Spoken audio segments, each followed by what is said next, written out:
मोगाच्या भावान आनी भयणो, आमी ही म्हणणी आयकली आसतली, रूख तशें फळ, बी तशें भात. तेच भाशेन आयच्या शुभ वर्तमानांत जेजू आमकां म्हणटा, बरें झाड वायट फळां दितशें ना, न्हय म्हूण वायट झाड बरें फळ दितशें ना. ताच्या फळा प्रमाणें दर एक झाड वळखूंक मेळटा. हें झाडाचें उदाहरण दिवन जेजूचें कारण जावन आसा तो आमकां दाखोवंक सोदता की आमच्या जिवितांत आमी जेन्ना आमच्या काळजांत बरें वमतात, बरें आदारून घेतात, तेन्ना आमच्या जिवितांत आमी बरें फळ दाखोवंक पावतल्यान, बरें वो वायट फळ दाखोवंक पावतल्यान. आमचें जिवीत आमी बरे भाशेन जियेल्यार आमी बरें फळ दितलें, हेंच आज जेजू आमकां शुभ वर्तमानांत सांगूंक सोदता. हें कशें करूं येता? आमी आमच्या जिवितांत बरे गूण आनी बरे कोरण्यो आदारून आमी ताचेरूच आमचें जिवीत आदारूंक जाय म्हूण जेजू आमकां शुभ वर्तमानांत सांगता. आमचीं काळजां ताका जाय, आमचीं काळजां शुद्ध जालोलीं आनी हे शुद्धपणीनूच आमी बरें करूंक पावतल्या, बरें उलोवंक पावतल्या आनी दुसऱ्यां लागीं आमी बरेंपण शिबडावंक पावतल्या. जेजू आयज आमकां एक धाकटुली वेपारींतल्यान आमची भावार्थाची बुन्याद ताचेरूच आदारूंक, ताचेरूच गोट करूंक सांगता. एक घर तर बरे बुन्यादीचेर बांदल्यार तें कोसळचें, सोंपेपणीन कोसळचें ना.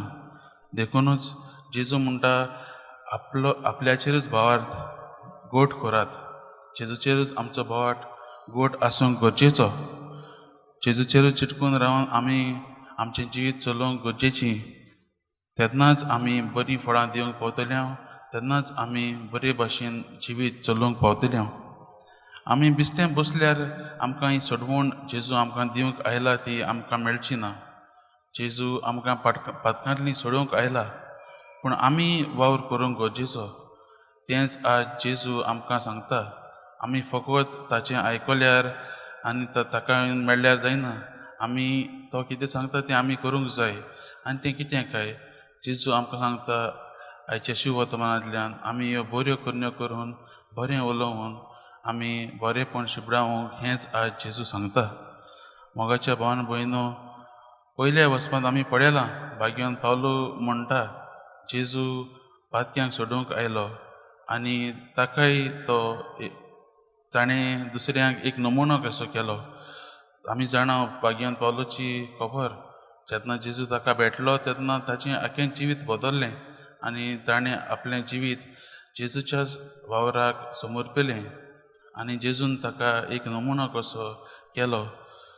देखूनच तो आयज पयतल्या वचपान आमी आयकतात, सासणाचें जिवीत जोडच्या खातीर जीं कोण जेजूचेर विस्वास दवरचीं आसता तांकां हांव एक नमुनो जावचे पासत ताणें सगळी आपली सोंसणीकाय पयलींच म्हजे सोवें दाखोवन काडली.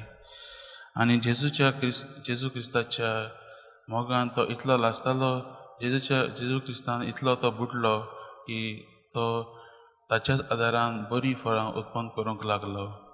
मोगाच्या भावान आनी भयणो, आयज आमकां जेजू हेंच करूंक आपयता.